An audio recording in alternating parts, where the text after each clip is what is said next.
professeur Daouda Ndiaye jiite service bu parasitologie pharmaceutique bu UCAD professeur gannaaw bu ñu la delloo nuyu sànq Souleymane ñu ngi koy junj.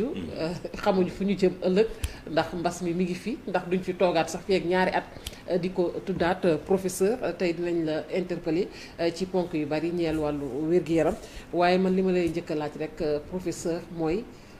mbas mi fi mu ne nii lan nga ñu mën a wax ci mbas mi ndax cas yi moom yaakaaroon nañ ni xëy na ma ngay wàññeeku waaye gis nañu Sénégal léegi mu ngi jéggiwaat barre des 100 cas mu nekk lu doy waar variant yu yees yi di ko wax ñun fu ñu toll.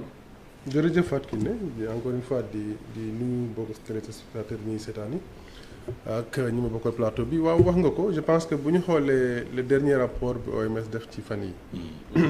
démb yu mel noonu. nee na boo parce que yaa ngi tudd kaw Sénégal mais dafa dépassé Sénégal en fait dafa ciblé toute la région africaine nee na boo jëlee semaines yu ñu mujj yi ci juin yi semaine entre ñaari semaines yu nekk cas yi dinañ yokk 25%. c'est-à-dire que téeméer boo jël ñaar fukk ak juróom dina yokk ba tax tey dernière semaine juin bi y a eu pratiquement 202 000 cas pour toute la région africaine moo tax nga tudd Sénégal ne. Pour la première fois également depuis 2 mois franchira nañ la barre des 100 cas loolu en fait bu ñu xoolee ça peut se comprendre parce que comme ni Souleymane di doon expliqué ci économie santé dafa am yoon mooy dañ ne am na faj am na prévention bu ci benn sooxee rek day compliqué surtout que jamono ju nga xam ne am na Mamadou mu ngi koy wax le variant Delta. boo xam ne tey ñëpp jàpp nañ ne dafa jaaxal doomu aadama yi mu am lu bees lu ñu gisul woon ci ñeneen ñi parce que boobu ba léegi yeneen variant yi benn mutation la bi ñaari mutation la. ba tey tax li ma naan faj bi ak prévention bi faj bi dafa commencé mën a am poser problème parce que pour faj nit mu wér il faut nga xam d'abord noo koy diagnostiquer. pour ñu diagnostiquer ko il faut que nit ki mën a xam ne feebar na mu dem l'hôpital wala mu woote mu yaakaaree tel jàngoro la mais tey variant delta bi par exemple liñ ci xam parce que on a tous les rapports yu bëri li ñu xamoon ci Covid xam nga dem nañu ba ci Covid ñaanal la am na changement odorat bi léegi variant delta bi ñu ne la même fièvre bu ñu doon gis ni dootu ko gis leneen la gars yi di gis leneen loolu mën na jiixi jaaxal doomu aadama bi parce que pendant de 1 an ou 2 ans daf ko ne woon fièvre moo doon dañ ko doon siriner mais tey boo amee variant delta mën nga dugg ci biir kër parce que dañ lay teg température bi y a pas de problème amul fièvre donc kooku mën na dugg et c'est ça le problème moo tax aujourd'hui je pense que pour xeex yu mel nii am ñu gagné ko il faut malheureusement li nga xam ne moo manqué mun une cohésion aussi bien au niveau des populations mais également au niveau des pouvoirs parce que et c'est dommage ñu dem ba nga xam ne tey on a l'impression que mbas bi dafa jeex donc il peut pas y avoir de surprise en réalité peut-être que ñi nekkul ci kër docteur mën na leen jaaxal ak ñun ñu nekk ak ñi nga xam ne nekkuñu ci àdduna xam li xew ci par rapport aux données mais c'est-à-dire que malheureusement progression normale lay doon et pour une seule et bonne raison mooy que masque yi tey Sénégal on a l'impression que c'est fini tey le rassemblement yi gën a doy waar au moment où man li ma jaaxaloon mooy jamono bi ñuy am rassemblement Sénégal sans prévention en fait sans mesure barrière mais Inde ñu ngay faatu comme ay mouches on a pensé que donc et bu ñu xoolee j'ai l'impression qu'on n'a pas appris de ce qui s'est passé avec la Covid-19 en Chine dafa ñëw jël Chine gars yi ne non Chine la concerné y a pas de souci bu muy dóor àdduna après gars yi daf leen a bett ba indi mu indi lu mu indi mu ñëw Inde xam nga li fi am ci population ñu ne ok Inde la concerné quoi ak beneen feebar bu ñëw ce qui fait qu'aujourd'hui et ces variants bougent malheureusement c'est ça la réalité pour un virus dëgg la nit ñi yàppoon nañ ne mën na jeex mais mën na jeex bi dafay doon laaj tous les efforts ñu consentir ko et puis nit ñi doxale loolu mais malheureusement aujourd'hui boo demee et c'est ça le dommage Covid bi mu ñëw yaay beaucoup d'experts yu génn ku nekk nee nga expert nga ku nekk wax xamatuñu kan moom information amul bon finalement y a une partie ñu sax ñooñu mais c'est là où je dis et finalement nit ñi topp leen la situation est là parce que boo demee ba am même bu professeur waxee wala docteur waxee ne nañu vacciner wala ñu traité yi kële ne la non buñ ko def parce que y a fake news finalement aujourd'hui la population est exposée parce que jànguloo loo xam ne da nga ñëw pour exposer sa population donc tous alerte yi ñu defoon yëpp tey mooy feeñ mooy l'histoire du vaccin est là Modou wax na ko en Afrique 1,2% ñoo vacciné wu 15 millions d'Africains mais Sénégal moom egguñu sax ci 600 000 ñu ngi ci 500 000 et quelques. et quand on disait mu commencé mi ngi bëgg a yàgg tamit. quand on disait bu vaccin bi ñëw dañu xool ba saytu mais tey tout le monde est d'accord que bu fekkente ne science la ñuy wax amul kenn ko la mën a tëgal firnde ne la vaccin bi lor na lii li fi am mooy li doon def ci vaccin y a des effets secondaires du ñàkk nag même un cas ou par ci par là mu am ay problème ça a tout été les vaccins le cas des vaccins te dafa war a bokk ci arsenal de prévention bi mooy vaccination bi malheureusement aujourd'hui wax nga ko Sénégal ak pratiquement beaucoup de pays le taux de vaccination est tellement faible buñ ci boolee mooy un virus boo xam ne ba léegi xam nañ ne xamuñu réellement fan la jógee ak nu mu bindoo moo waral tey ñu ne la au départ on te parlait de delta anglais mu lëmbe woon mu ñu wax léegi alpha après ñu naan la bêta delta bêta gamma delta est-ce que duñ dem ba Z comme ni ko Souleymane di laajee loolu parce que virus noonu lay doxee et je l'ai dit et je le répète gis nga looloo xew ci virus HIV muy sida tey dëkk na fi quoi moo taxoon Ebola gars yi yenn dëkk yi def nañ xeex bi ñenn ñi defuñu ko c'est un retour te waxatuñ ci lu ci bari mais mi ngi en train de mi ngi rey lu bari tey aujourd'hui moo li xew les mutations malheureusement Souleymane malheureusement Fatou dafa ànd ak virus bu deewulee il va trouver des moyens de contournement mooy li ñu jox ay résistance la moo si pexe léegi la moo war a changer ci stratégie bi gis nga stratégie bi lan la mooy li ñu waxoon depuis le départ virus bi muté te gars yi gisuñu molécule bu koy rey bi gisuñu vaccin boo xam ne parce que kenn mënul na tey vaccin bi mën na def dara ci delta bi par exemple xamuñu ci am na yeneen yu ñëw mooy essayer rapidement d'éradiquer ce virus là plus muy dem plus contournement yi dem plus muy changer en matière de transmission ni muy gaawee walla ni muy propagé wu mais surtout dommage ce qui serait dommage mooy vaccin yi ñu utilisé yëpp boo demee mais da amati njëriñ te les gens ont consenti tellement d'argent tellement de moyens pour indi des vaccins qui malheureusement risquent de passer à côté de seen li ñu leen doon mooy dafa yemuñu ci benn efficacité. professeur yaa ngi koy tudd léegi dogguma la mais variants yi ci boppam c'est ce qui fait peur OMS mu ngi alerté déjà en Afrique y a le variant Delta bi nga xam te ni ça fait des ravages wax nga ko sànq Inde au moment où ñun ñuy wàccee suñu masque boobu les Indiens ñu ngi doon décédé parce que y avait le variant indien tey jii mu ngi fii ci Sénégal y a l'Institut Pasteur bu wax plusieurs variants yoo xam te ne détecté nañ ko au Sénégal te ba tey mesures yi ak surtout côté sensibilisation bi ñu nemmeeku woon dafa wàññeeku est-ce que aujourd'hui tey ragaluñu yegg ci degré boo xam te ni du mujj rëccuñu maanaam bay wëy mbuus mais loolu xew loolu la ñu gis commencé gis benn moo indi ñaar moo indi 100 ngi 100 moo indi 1000 parce qu'il y a une vitesse de progression exponentielle. parce que ñu wax kaay mais waxuñu tamit décès yi y a 11 décès ñu ngi yéeg le nombre de décès c'est proportionnel y a toujours c'est-à-dire cas grave yi ñu ngi yéeg. ak cas communautaire yi gis nga en matière de maladies endémiques y a toujours une proportionnalité morbidité mortalité ni la ñuy def c'est vrai que kii mën na def nii kii nekk nii mais profil bi benn lay doon de progression. tey un la ñuy wax 2 décès ñaanuñu yàlla demoon nañ ba Sénégal di dem ay 10 décès. quand on avait des 200 cas 300 cas. et man je me disais que même cas yooyu c'était parfois sous-estimé. parce que on n'a pas fait une détection au niveau national élargi ay cas yu ñu doon détecté la par rapport à des signes wala des voyageurs. donc on ne connaît ba léegi pas la réalité africaine par rapport à ces cas ce qui fait que pour man il demeure urgent. pour que population yi déjà dem na boo demee Chine Souleymane xam nga leen njëkk a marqué tu as l'impression chinois yi ñoom dañu Covid xamuñu ko dañ ko war a indil dañ ko ragal mais les mesures de prévention ñuy teg gis nga booy dugg ci ayow da nga yaakaar na ci hôpital ngay dugg. mais maa lay dégg ngay wax rajo keroog que ni même en Guinée les gens respectent Guinée laa jógee mais Guinée mais c'est-à-dire que et j'étais agréablement surpris. maa lay dégg nga koy wax politesse agréable dañu nekk ci benn salle de conférence mais doo xam ne kenn masque ngay duggee masque ngay génne te foo dem le port de masque est obligatoire mais loolu nga ñëw après nga jóge te Guinée pratiquement y a pas de cas comme ñun la rek nga jël avion wàcc Sénégal tu as l'impression da nga nekk ci pays boo xam ne y a plus de Covid-19. maa ngi dégg démb d'ailleurs que ni en Guinée y a une pénurie de vaccins nit ñaa ngi ñëw mais vaccin moo amul alors que ñun fii c'est l'inverse. dem nañu ba vaccin russe bi sax la ñuy jël léegi. c'est ça boo xam ne ñu bëri jëluñu ko. parce que ñoom dañoo gëm ne. il faut aller vers la prévention moo leen ci indi te moo leen may tey li ñu am tey ñun au départ yenn maladie bi amoon ay 2014 da nga doon dégg ne Guinée mooy problème ay Sierra Leone la woon. et Libéria. maintenant malheureusement on est en train de prendre la place des autres ci xeex yoo xam ne parfois c'est vrai il y a des problèmes de moyens l'État est en train de faire lu mu mën a def.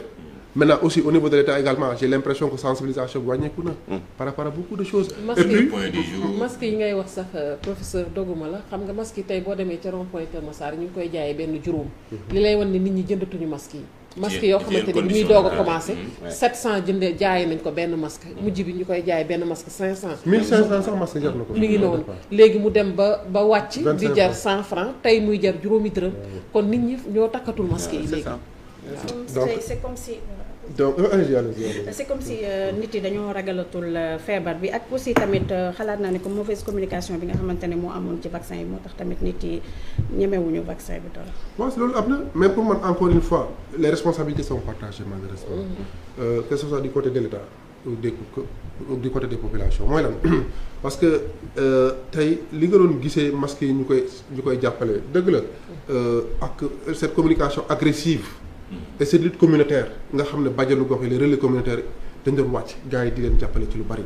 bon et encore une fois tu vois des rassemblements les gens doivent vivre normalement aujourd'hui. mais communication bi ñu doon ŋàññi sax est-ce que warut a dellusiwaat parce que fii lañ fi nekk chaque jour ñu def situation point du jour ñu naan waaw dañu sonn ci point du jour bi te pourtant point du jour bi gis na ni jamono yi ñu ko doon def sax si la nit ñi gënoon kii. man gëm naa dina ñëwaat. est-ce que loolu warut a ñëwaat. parce que progression bi ñu gis nii. te bu ñu gisoon loo xam ne de l'autre côté gis nañu ne y a une stratégie buñ gars yi teg y compris la population pour le port de masque dinañ jàpp ne mën na bloquer mais lii nii buñ ci jàppulee fi ñu jëm xam nañ ko. dama am ñaari la ci dynamique épidémie bi benn bi mooy est-ce que facteur saisonnalité daf ci am parce que gis nañ ni aussi même ci pays yi nga xam ne ñu ngi vacciné wu am na dëkk yoo xam ne mu ngi commencé monter en Europe notamment beneen bi moom mooy répartition géographique bi boo remarqué lu muy yéeg c'est Dakar dafa concentré wu Dakar cette fois-ci même Thiès bokkatu ci bëriwuñu ay cas yeneen région moo commencé am tuuti cas mais c'est très peu de régions mais Dakar la concentré wu lan moo mën a justifier loolu de façon très simple c'est vrai que ba tey mënuñu la ne sur le plan environnemental climatique am na impact mais njort nañ ko mooy lan boo xoolee comme tu l'as dit profil bi un peu bu xawee sedd lay gën a yokk car deuxième vague bi muy ñëw c'était vers le mois de novembre mooy fi sedd bi commencé période bii am na yeneen dëkk yu nga xam ne sedd bi mu ngi commencé dugg par exemple moom nga gisaat même ñu mel ni ay France yéegaat na donc y a effectivement des facteurs climatiques boo xam ne y a ce qui manque mooy l'évidence scientifique mooy scientifiquement ñu ne voilà def nañ ko léegi gis nañu nii la demee ça on l'a prouvé mais c'est un constat que y a un facteur climatique qui est probablement lié à ça beneen bi mooy répartition géographique bi fii Sénégal maladie endémique yi infectieuse dafa am lu ñu bokk dans les facteurs favorisants mooy li ñuy wax promiscuité ak concentration forte densité humaine loolu ñu gis Dakar on a une forte densité humaine en matière 3 600 000 personnes pour une petite superficie promiscuité bi gis nañu ba tey la gestion de l'environnement même s'il y a des efforts consentis déployés des na donc ces deux facteurs sont des facteurs extrêmement importants et sont des déterminants en réalité des maladies endémiques infectieuses yoo xam nañ donc il y a rien de surprenant ce qui fait que aujourd'hui et avec l'hivernage bii ñëw nii ak li nar a xew ci gestion de l'environnement bi ça va être encore plus compliqué où le paludisme va venir accompagner la Covid. gis ngeen Souleymane novembre octobre mooy picu paludisme. Il y avait une comorbidité les gens avaient alerté. Donc il y a rien il y a pas de secret en réalité par rapport à ça soit les gens font li leen wax état bi continuer sa communication ce travail de sensibilisation et de lutte communautaire suñ ko defulee on va voir justement paludisme boobu moo la yóbbu woon fi nga xam te ni moom moo di Guinée aujourd'hui tey buñ ci paree ndax mën nga xayma évolution maladie bi en Afrique au Sénégal mais également un peu bi nga demee Chine c'était dans le cadre de li nga xam te ni moo di Covid Chine ñu bëri dañoo jàpp ni xëy na feebar bi ci suñu mentalité que ay nit ko créé mais est-ce que tey jotul nit ñi xam ni virus bu kenn xamul d'origine nit créé wu ko ba pare également nga laal ñu ci pale bi état bi ñu toll ci Sénégal ci lutte bi fan nga ci toll. D'accord donc c'est vrai par rapport au virus y a eu beaucoup de débats dañ ko créé wuñ ko jusqu'au moment où on parle les gens ont fait des investigations avec des rapports mitigés les Chinois disent que existé wul les autres disent que non vraiment les yéen dañ ko créé les années à venir vont nous élucider sur tout ça mais gisoon nañu sax les États-Unis ñu laaj rapport benn rapport comme ñu indi ci leeral donc ak yooyu. tout est possible par rapport à cette situation les années à venir encore une fois vont élucider sur tout parce que la vérité jaillira soit mais li am solo mooy lii nañu fexe mu jeex fi balaa rapport bi ak yooyu yëpp am na sens mais na fi liy jóge waaw ce qui fait que encore une fois moo tax ma ne les deux communautés baaxul mooy li nga tudd affaire Sibourou c'est vrai que bi ñuy dem Chine c'était parce que da ngay kontaan bu fekkee même dëkkuloo Chine wala ci benn dëkk boo xam ne tu te rends compte que nit ñi ñu ngi jël yenn engagement bi ils avaient pris l'engagement en 2010 d'éliminer le palu en 1945 rapport c'était plus de 30 millions de cas ba 2010 bi c'était des millions de cas ils ont dit en 2010 dañu signé seen convention à l'interne ne dañuy éliminer palu en 2020 et c'est ce qu'ils ont fait et bi nga demee da ngay xam ne engagement mooy rek xeex li mooy xeex jàngoro ak discipline boo nga xam ne c'est extraordinaire à tous les niveaux bu ñu nee discipline sax du yar en tant que yar nii mais bu ñu la nee par exemple boo feebaree daw hôpital loolu ci discipline médicale la bokk mooy mu ne docteur bi ne la lii jël ko man su ma amee feebar jël ma sama garab sur le plan thérapeutique je suis pas discipliné foofu la ñuy waxee donc ce qui fait que ils l'ont éliminé donc dañu demoon pour xool est-ce que réellement parce que comme il y a eu beaucoup de choses on a Covid bi coow li bëri na ñoom ñu ne éliminé ñu palu bi OMS moo leen certifié gars yi dañoo il faut ñu évaluer ce qui fait que loolu lañu demoon on était content te li ma jàpp ci Chine mooy gis nga ils n'ont rien créé d'extraordinaire li ngi nii sax d'ailleurs à l'antenne muy photo de famille la photo de famille parce que bi moom dernier jour bi ñu fa def c'était et puis c'était une décision historique pour la Chine ñu ngi célébrer seen 100 ans yi ci lii lañ doon basé pour célébrer ko et puis sur le plan économique dafa am beneen élan bu leen jox parce que mënu ne éliminer nga sibiru te moo ne woon tu as un excellent système de santé parce que ñun bu ñu fa defee 1 mois 2 semaines yëpp c'était pour évaluer le système de santé en matière de diagnostic de prise en charge diagnostic traitement mais également le système de prévention et on a vu que moo leen may leer et ce qui fait que on a compris pourquoi rapidement Covid bi jeex et pourquoi ñoom li ñuy teg ba duñ moo indi effectivement quand on va des pays comme la Guinée qui ont fait des bons énormes loolu aussi lañ fa démontré parce que yu mel ni USAID ñu ngi appuyer beaucoup de pays y compris boobu Guinée la woon dem xool est-ce que réellement ñoom it fi ñu toll et puis jàppale leen ci sibiru bi mais laaj bi dafa am benn aspect paludisme mais balaa ñu say egg damay bañ a ñu dem ci paludisme di ñëwaat ci Covid dafa am loo wax sànq man dafa ma frappé moom mooy ci stratégie bi je crois comprendre que nii yow bu doon yow la effectivement il faut maintenir les mesures barrières et cetera pas ça il faut maintenir les efforts de vaccination mais il faut surtout chercher à éradiquer le virus. Exactement. Alors que suñu stratégie telle qu'elle se déroule actuellement c'est un peu l'inverse. C'est nañu focaliser wu ci vaccination bi pour que ñëpp vacciné wu et bien naturellement on peut continuer il faut continuer xam nga loolu tekkiwul la même chose fii focus bi ci vaccination bi la moom focus bi ci éradiquer kii bi je sais pas je pense que c'est vraiment quelque chose à discuter. Oui parce que pourquoi je parle de l'éradication mooy les gens tey discussion yëpp gars yi au départ c'est un problème de médicaments waxatuñ ko après ils te disent que et cetera wàll bi gaaw na mais aujourd'hui li lëmbi àdduna li leen jaaxal mooy les variants les mutations. Donc te mutations comme je l'ai dit le virus aujourd'hui il y a plus de centaines de milliers de mutations ça c'est clair gars yi li ñu gis ak la ñu wax mais am na ñu gisul et ces mutations vont rendre le dañuy def jóbbu diagnostic bi yéen di nga dem ba diagnostic yi nga wax ne ñun lay def nii du baax dañuy defati wutiwaat yeneen diagnostic dañ koy raffiner vaccination bi aussi vaccination lu baax donc li gën a mën am mooy teg des stratégies au plan mondial et c'est pourquoi je parle d'éradication je parle pas d'élimination l'élimination c'est à l'échelle des pays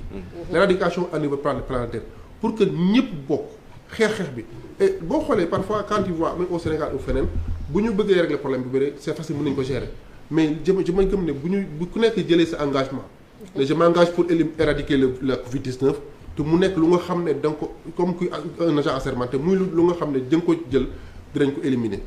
tant que éradication bi amul. mais loolu dafay comme li Souleymane wax dafay laaj implication kon coordination sax au niveau des pays. dafa dépasser même boo jëlee au niveau des pays mais au niveau à l'intérieur des pays. dafay dépasser même un problème du ministère de la santé. mais est-ce que c'est réaliste parce que éradiquer quand même la maladie c'est pas une histoire d'une année de 2 ans à mon avis. yooyu dafay revenir foofu alors. Je suis d'accord mais quand on dit éradiquer il faut d'abord le programmer et je mësuma guma dégg gars yi ne il faut parler d'éradication et je le dis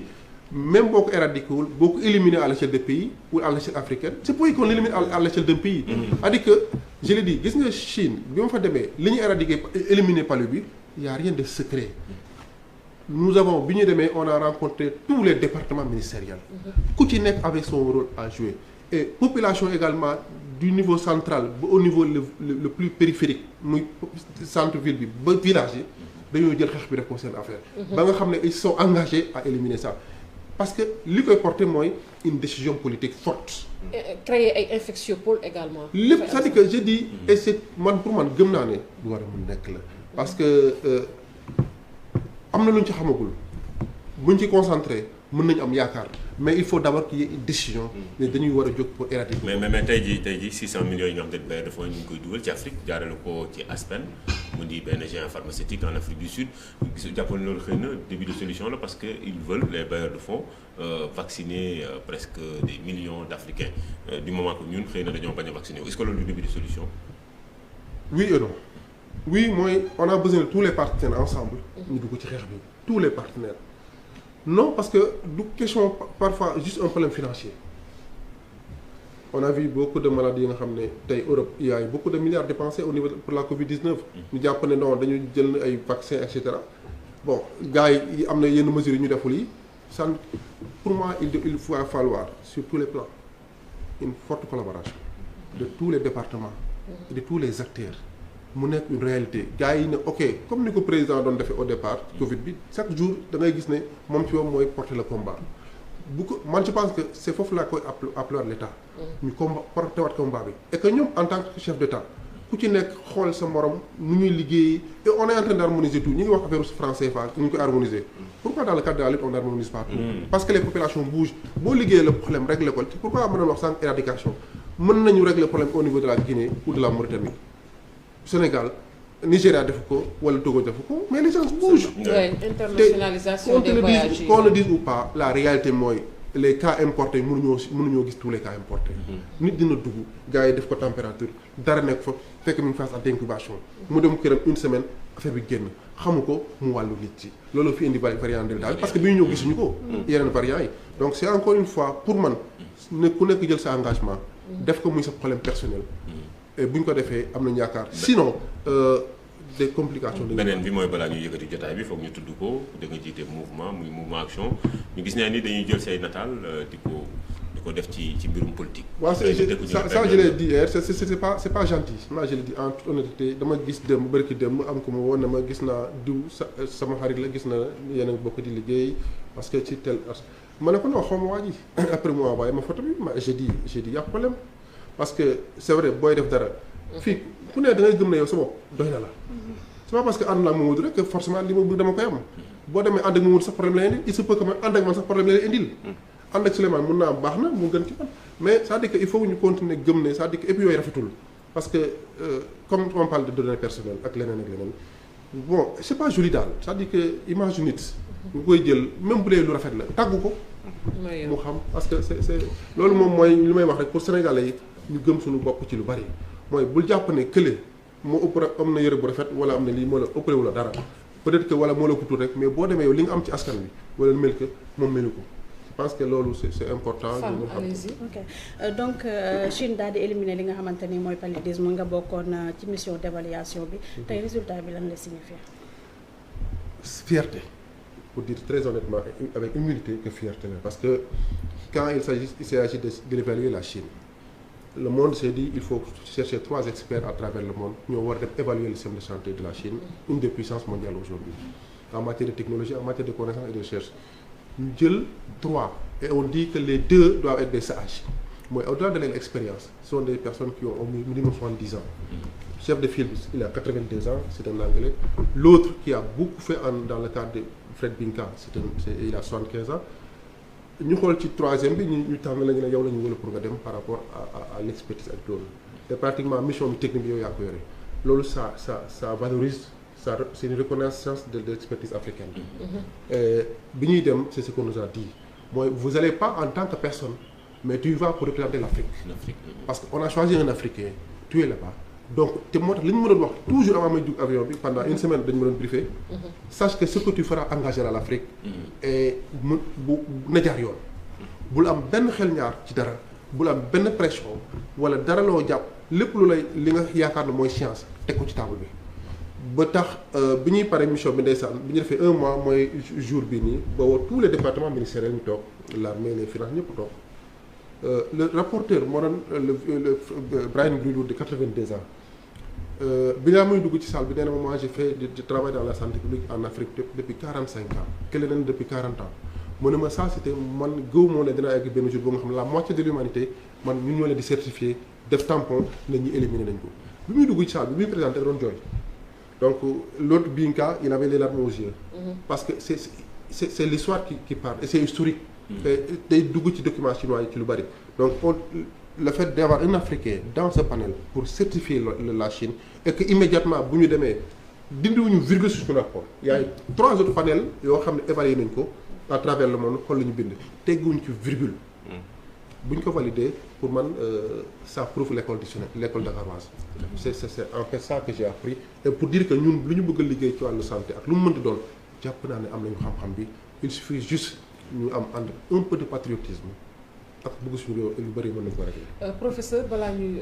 tàggatoo ni nga joxee sànq ay tegtal ci ni ñu mën a fexee rek ba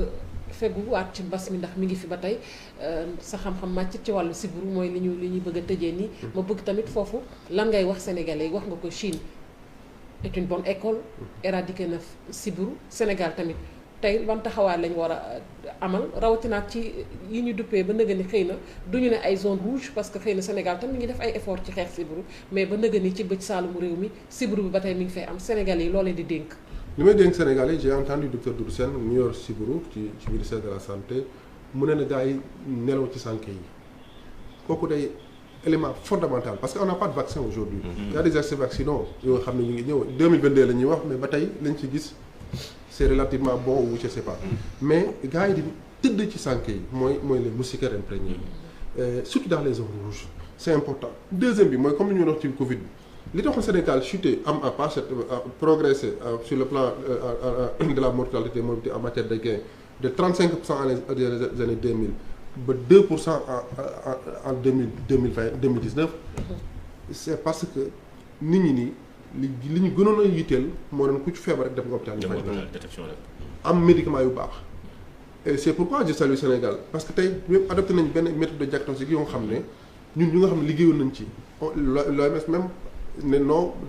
Afrique attanu ko parce que ce sont des outils tellement performants que suñ ko bëggee valider yeneen pays dañuy pose problème aujourd'hui le Sénégal est allé vers ça déployer les meilleurs outils de diagnostic en matière moléculaire les médicaments sont testés chaque année aujourd'hui loolu de ministère de la santé man maa leen koy defal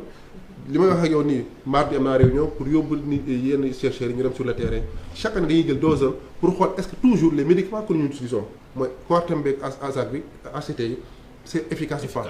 et loolu chance du Sénégal amuñu aucun si on prend 100% de cas les 100 sont traités efficacement il y a pas de résistance boo amee loolu nga am un système de santé où les gens sont déterminés les relais communautaires donc je pense que ak ñuy poudre ñu daan gis bu njëkk ba léegi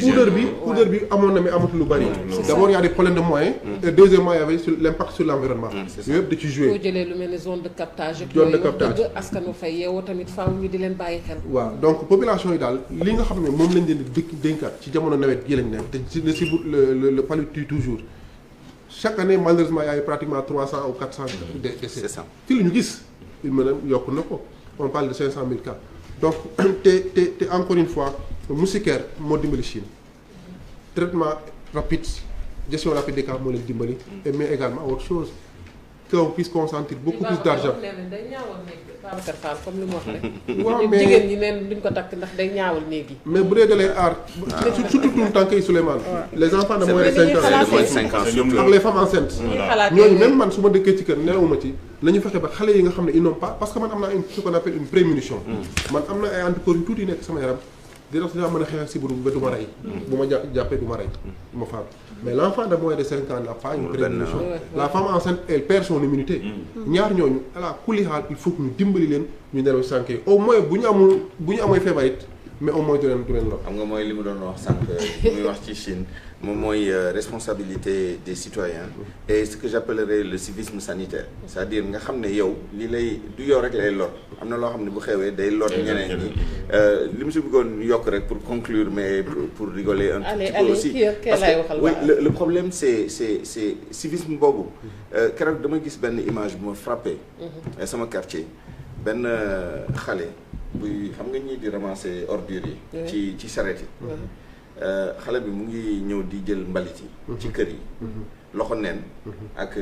mbalit bi bu ñëwee ni ñu dugalee seen loxo et cetera en même temps vers yenn heure yi nii xam naa dafa xiif ñu ngi lekk mango à main nue ci kaw charrette bi te bi muy egsi di jël mbalit bi mango baa ngi ci loxo bi donc ce que je veux dire bon je ne stigmatise personne parce que loolu la ñu gis am na luy xew ci kër yi am na luy xew ci gannaaw kër yi ak yeneen yu wane ni y a d'abord un effort à faire de ce point de vue suñu politique de santé yi ñuy def yëpp bu àndul ak ce civisme sanitaire là boo xam ne dans certains domaines amoon nañ ci ay exemples yu baax mooy paludisme bi effectivement nit ñi ni ñu gaawee woon ci yóbbu xale yi wala et cetera yooyu c'est important ñu préserver ko mais lu tax ma jël parole bi c'est pour boucler la boucle bien sûr santé ak économie dafa ànd c'est-à-dire économie gis nga civisme sanitaire boobu dafa am lu mu àndal ñu dañoo nekk ci cycle de vie xam nga koo xam ne amul lu mu lekk amul lu mu naan amul liggéey xalaatam moom mooy lan lay ndekkee sama doom laa leen di jox et cetera pour nga engager leen aussi dans des luttes comme ça day xaw a difficile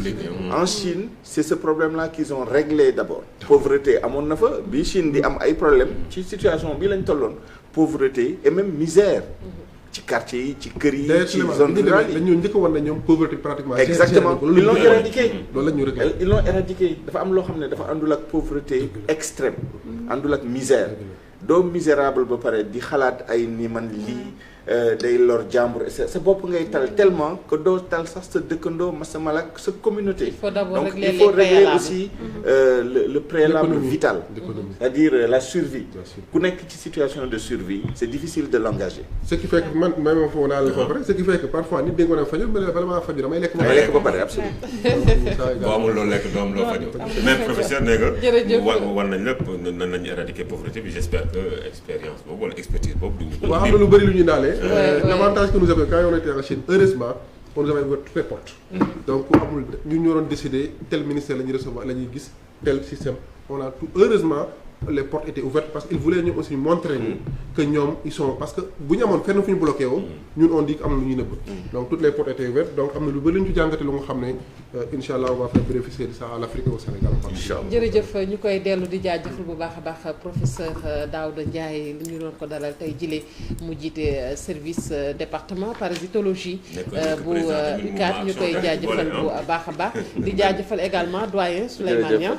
ci jàngat bi am na solo waaye tamit pertinence bi nga indi ci bi ñuy tëj ci wàllu wér-gu-yaram yaakaar naa loolu tamit war nañ ko bàyyi xel bu baax a baax discipline bi nañu gën a yaraat suñu bopp ci wàllu wér-gu-yaram ndax loolu kese mooy tax ñu mën a mucc ci mbas mi mën a mucc ci yeneen ak yeneen yi nga xamante ni jàpp nañ ni dina ñëw ndax xam ngeen ni ko professeur waxee virus yi dafa doon loo xamante ne kenn xamu ko ak i mutation te jàpp nañ ni dañ koy wax Dakar mën naa nekk